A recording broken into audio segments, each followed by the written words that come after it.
তো hi everyone, এই video তোমাদের সিক্স সেমিস্টার ক্যাকাটোমেসিটি ইংলিশ অনার্স ডিএসসি 14 এর মক টেস্টটা বানিয়ে দিচ্ছি। অ্যান্ড আমি তোমাদের সেমিস্টারের শুরুতেই কয়েকটা কথা বলেছিলাম যে তোমাদের যেহেতু এবারে 3টে পেপার দিয়েছে, তো সেক্ষেত্রে কোশ্চেন্সের যে ডিফিকাল্টিস লেভেল সেটা কিন্তু নর্মালি এর আগে যে সমস্ত সেমিস্টার তোমরা দিয়ে এসছো তার থেকে কিন্তু একটুখানি কঠিন হবে। তো সেক্ষেত্রে তোমরা চেষ্টা করবে যে এই ভিডিওতে মক টেস্টে যে কটা প্রশ্ন আছে সব কটা কমপ্লিট করার।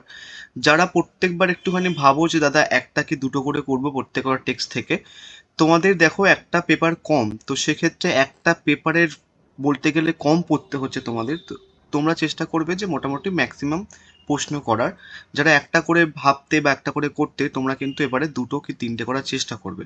তার কারণ কিন্তু সমস্যা, ডিএসসি 14 বলো বা বাদ বাকি যে পেপারসগুলো রয়েছে সেখানটায় কিন্তু প্রিভিয়াস ইয়ারের প্রশ্নগুলো আসে, বাট তাও কিন্তু ঘুরিয়ে টুরিয়ে দেয়। তো সেক্ষেত্রে যদি ওরকম ধরনের কিছু কিছু করে, ধরো একটা প্রিভিয়াস ইয়ারের প্রশ্ন দিল আর একটা অন্য প্রশ্ন দিল দুটোর মধ্যে, তো সেক্ষেত্রে তুমি যদি সমস্ত প্রিভিয়াস ইয়ারের কোশ্চেন্স করে যাও তাহলে একটা কমন পাবে, আর একটা কিন্তু একটুখানি ঘুরিয়ে দেয়।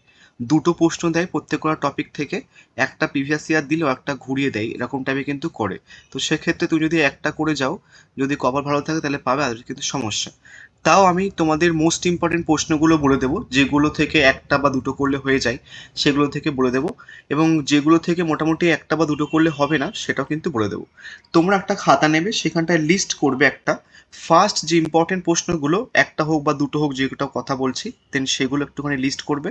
দেন তারপরে এক্সট্রা বলে একটুখানি লিখে দেন তারপরে এক্সট্রা কোশ্চেনগুলো সাইড বাই সাইড রেখে দেবে।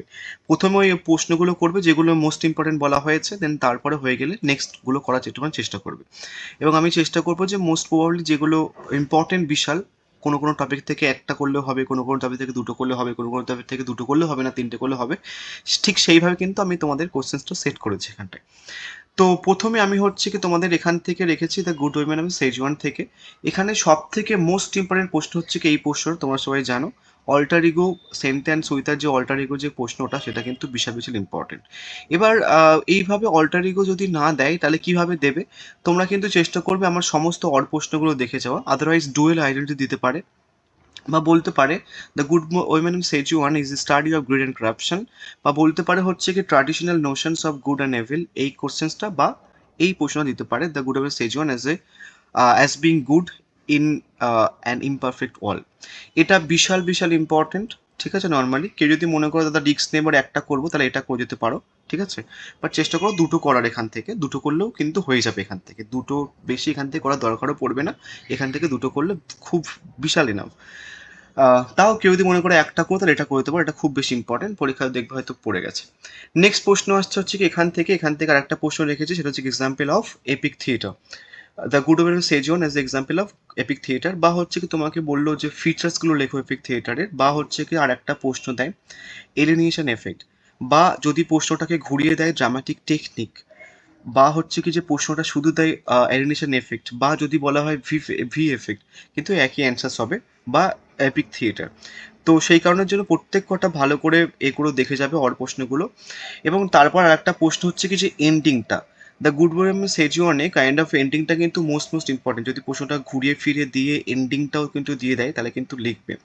নেক্সট তারপর আর আসছে হচ্ছে কি তোমাদের থ্রি গডসের যে কনসেপ্টটা, এবং এখানটাই তোমার একটা প্রশ্ন এখানটা অ্যাড করে নিতে পারো, সেটা হচ্ছে কি টাইটেলের যে কনসেপ্টটা। ঠিক আছে, তো ওইটা কিন্তু অ্যাড করে নিতে পারো। তো এখান থেকে মোস্ট প্রবাবলি দুটো প্রশ্ন করলে কিন্তু এনাফ, আর কোনো প্রশ্ন করার এখান থেকে দরকার নেই। যারা ভাবছো একটা করবো তাহলে কিন্তু এটাও করে যেতে পারো, একটা করলেও কিন্তু হয়ে যাওয়ার একটা চান্স আছে, একটু রিস্ক হবে বাট হয়ে যাবে। তো এখান থেকে বেশি প্রশ্ন করার দরকার নেই, দুটো করলে হয়ে যাবে। নেক্সট আসছে হচ্ছে কি তোমার waiting for Godot. Waiting for Godot থেকে কাইন্ড অফ সব থেকে বেশি ইম্পর্টেন্ট প্রশ্ন হচ্ছে কি তোমাদের এই প্রশ্নটা থিয়েটার অফ অ্যাবসার্ড। এবং তোমাদের এখানটাও কিন্তু প্রশ্নটাকে ঘুরিয়ে ফিরে দিতে পারে, সেটা হচ্ছে কি তোমাদের what theatrical inventions do Beckett introduce in the play waiting for Godot. এবং একটা কোটেশনস তুলে প্রশ্ন দেয় nothing happens nobody comes nobody goes, এবং আর একটা কোটেশন তুলে প্রশ্ন দেয় হচ্ছে কি এই প্রশ্নটা। তোমাদের কিন্তু এখান থেকে এই কোটেশন দুটো কিন্তু বিশাল বিশাল ইম্পর্টেন্ট প্রশ্ন, অ্যান্ড কোটেশন তুলেও কিন্তু প্রশ্ন দিতে পারে। এবং কেউ যদি পারো একটা দেখে নিতে পারো, মানে আমি যে সাজেশন ভিডিও পোস্ট করেছিলাম ডিএসসি 14-এর, এখানটার কোনো অড প্রশ্ন রেখেছিলাম কিনা সেটাও কিন্তু দেখে যাবে। যত বেশি প্রশ্ন দেখবে কোন একটা যে প্রশ্ন তুমি পড়ছো সেটা আর কতভাবে ঘুরে আসতে পারে, যত বেশি অল্প প্রশ্ন দেখবে তত কিন্তু তোমার সুবিধা। তো এখান থেকে মোস্ট ইম্পর্টেন্ট প্রশ্ন হচ্ছে কি এটা, এখান থেকেও তুমি দুটোর মধ্যে যে কোনো একটা করে গেলেও কিন্তু হয়ে যাবে, একটু রিস্ক হবে বাট হয়ে যাবে, ঠিক আছে। এই দুটো টপিক, যে দুটো টপিক তোমাদের প্রথমে বললাম, এখান থেকে প্রথমের প্রশ্নটা বা দুটোর মধ্যে যে কোনো একটা করলেও কিন্তু হয়ে যাবে। নেক্সট প্রশ্ন আসছে হচ্ছে কি এই প্রশ্নটা, এখান থেকে টাইটেলটা মোস্ট ইম্পর্টেন্ট, বা টাইটেলটাকে ঘুরিয়ে থিম অফ ওয়েটিং দিয়ে দেয়, ঠিক আছে, থিম অফ ওয়েটিং দিয়ে দেয়, বা টাইটেলটা ডিরেক্টলি দিতে পারে, বা বলতে পারে এই প্রশ্নটা। এবং আরেকটা জিনিস তোমাদের বলে দিই, 5 মার্কসের জন্য এই যে হু আর হোয়াট ইজ গোটো, এটাও কিন্তু তোমাদের দিতে পারে। তো যদি থিম অফ ওয়েটিং দেয় তাহলে কিন্তু তোমরা হু আর হোয়াট ইজ গোডো এই কনসেপ্টটা কিন্তু 5 মার্কের জন্য দেখতে পাবে। আমি রাখতাম 5 মার্কসের জন্য, বাট যেহেতু 50 মার্কের জন্য রেখেছি তাই রাখিনি। এটা কিন্তু 5 মার্কসের জন্য বিশাল বিশাল ইম্পর্টেন্ট। এবং আর একটা প্রশ্নের কথা বলছি, দেখবে একটা আহ, বাচ্চা আসে কাইন্ড অফ গোডোর খবরটা নিয়ে, ওটা ওই বাচ্চাটার ব্যাপারটাও কিন্তু একটুখানি তোমরা দেখবে 5 মার্কসের জন্য, বুঝা গেছে। তো তাহলে কে গোডো এবং ওই বাচ্চাটা, আহ, এই দুটো প্রশ্ন একটুখানি ভালো করে করবে 5 মার্কসের জন্য। এবং তারপরে এই প্রশ্ন দুটো হচ্ছে কি তোমাদের 15 মার্কসের জন্য ভালো করে করে, তাহলে কিন্তু হয়ে যাবে। এবং আরেকটা প্রশ্ন এখান থেকে ঘুরে ঘুরে দিতে পারে, দেখবে ওয়েটিং এর কনসেপ্টটা যেহেতু হচ্ছে কি ভ্লাদিমির এবং ইনস্টাগ্রামের ক্যারেক্টারের পয়েন্ট অফ ভিউ থাকে বা আছে গল্পেতে, তো সেক্ষেত্রে যদি পশুটাকে ঘুরিয়ে ভ্লাদিমির এবং ইনস্টাগ্রামের রিলেশনশিপটা দেয় বা যে কোনো একজনের ক্যারেক্টার দেয়, তাহলে কিন্তু এটাই লিখবে তুমি, ঠিক আছে। সিম্পল কথা, যদি ভ্লাদিমির এবং ইনস্টাগ্রামের কাইন্ড অফ হচ্ছে রিলেশনশিপ দেয় তাহলে থিম অফ ওয়েটিং এর কনসেপ্টটা লিখবে, যদি ক্যারেক্টারও দেয় তাহলে কিন্তু এই প্রশ্নটা লিখবে। এখান থেকে দুটো করলে একদম ভেরি নাফ, আর কোনো দরকার পড়বে না। তোমরা সবাই চেষ্টা করো এখান থেকে দুটো করে অ্যাটলিস্ট করা, বুঝা গেছে। যারা ভাবছো যে একটা করবো দাদা তাহলে কোনটা করবো, তাহলে এটা করতে পারো। এবার আসি মেন ঝামেলার দুটো পার্ট, সেটা হচ্ছে কি এই দুটো পার্ট আমি দ্য চেরি অর্চার্ড থেকে 3টে প্রশ্ন রেখেছি, আর তারপরে হচ্ছে কি তোমাদের ডলস হাউস থেকেও 3টে প্রশ্ন রেখেছি, বাট 3টে প্রশ্ন করার দরকার নেই। অনেকে তো ফাঁকিবাজ, নর্মালি হচ্ছে কি ধরো দুটো প্রশ্ন দিলাম একটা করলো, সেই কারণে আমি 3টে প্রশ্ন রেখে দিয়েছি যাতে দুটো করে অ্যাটলিস্ট। সো তোমরা এই 3টে পোস্টের মধ্যে থেকে যে কোনো দুটো করে যাও, কমন পেয়ে যাবে, ঠিক আছে। পোস্টগুলো কি কি রেখেছি দেখো, the cherry orchard as a social document depicting the decline of the aristocracy and the rise of the middle class. মানে তোমরা যদি গল্পটা পড়ো দেখবে যে অ্যারিস্টোক্রেসি সোসাইটি কাইন্ড অফ হচ্ছে কি যে মানে অবসান ঘটছে এবং তারপরে মিডল ক্লাস এর রাইজ হচ্ছে, সেই যে কনসেপ্টটা সেটা কিন্তু দিতে পারে ঘুরিয়ে ফিরিয়ে। বা তোমার হচ্ছে কি সোশ্যাল চেঞ্জ দিল, বা হচ্ছে কি তোমাকে কাইন্ড অফ কনফ্লিক্ট বিটুইন হচ্ছে কি যে ডিক্লিন অ্যারিস্টোক্রেসি অ্যান্ড দেন তারপর হচ্ছে কি এই যে মিডল ক্লাস যে গ্রুপটা, সেটা হচ্ছে কি যে এইভাবে কিন্তু বলা হয়। এবং তোমরা কিন্তু এই পোর্শনটা করে নিলে লোফাকিনের ক্যারেক্টার কিন্তু হয়ে যাবে। এই পোর্শনটা কিন্তু মোস্ট মোস্ট ইম্পর্টেন্ট এখান থেকে, দেন তারপরে এই পোর্শনটা ইম্পর্টেন্ট। সো 3টে দিয়েছি, যে কোনো দুটো করবে এখান থেকে তাহলেও কিন্তু হবে। যদি পারো কেউ যারা পড়ছো ভালো করে, তোমরা 3টে করলে আর কোনো চিন্তা করতে হবে না এখান থেকে। নেক্সট হচ্ছে কি তোমাদের সিম্বল বা টাইটেলটা একসাথে করে নিলে তুমি, তারপর হচ্ছে কি তোমার এই ট্র্যাজেডি অর কমেডি, মানে যে ট্র্যাজেডি নাকি কমেডি। তোমাদের বলেছিলাম যে রাইটার বেসিক্যালি কমেডি লিখতে চেয়েছিল, হয়ে গেছে ট্র্যাজেডি। তো প্রশ্নটা কিন্তু এভাবে ঘুরেও দিতে পারে। বা এই যে ট্র্যাজেডি বা কমেডির কনসেপ্টে রানেভস্কির কাইন্ড অফ হচ্ছে রানেভস্কির কাইন্ড অফ ক্যারেক্টার একসাথে কম্বাইন করে নেবে, তাহলে কিন্তু একটা সুবিধা হবে। তাহলে সেপারেটলি রানেভস্কির ক্যারেক্টারটা করতে হবে না, তার কারণ ইনি একটা ট্র্যাজিক ক্যারেক্টার, এবং সেখানটায় তুমি যদি এই ট্র্যাজেডি বা কমেডির কনসেপ্টে এর ক্যারেক্টারটা করে নিতে পারো কম্বাইন করে, তাহলে কিন্তু সেপারেটলি রানেভস্কির ক্যারেক্টারটা করার দরকার পড়বে না।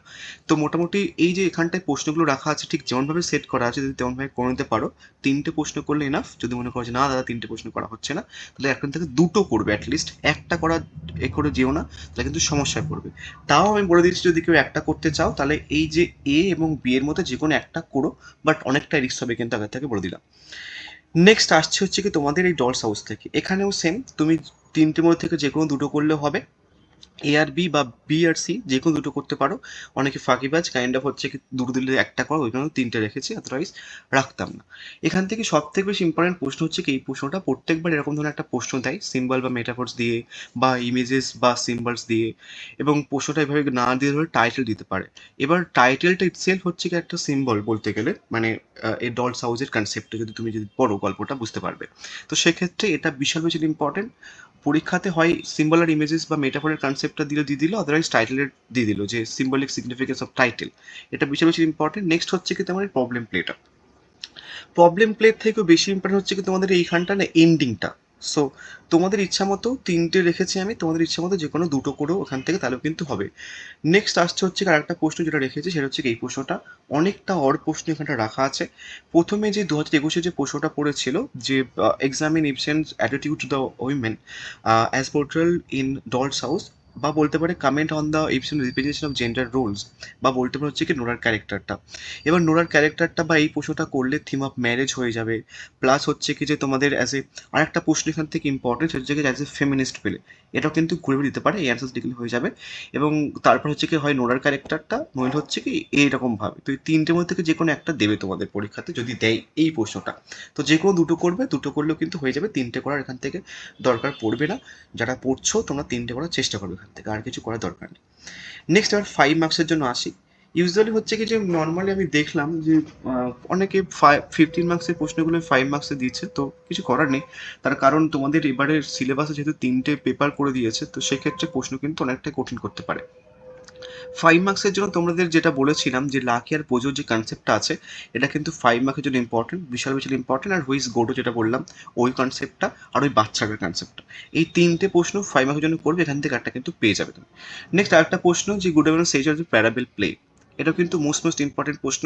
ওই যে গুড ইভিনিং সেজওয়ান থেকে যে দুটো প্রশ্ন দিয়েছি ওই দুটো প্রশ্ন যদি করে নাও, দুটোই করে নাও, তাহলে এখান থেকে এটা করতে হবে না।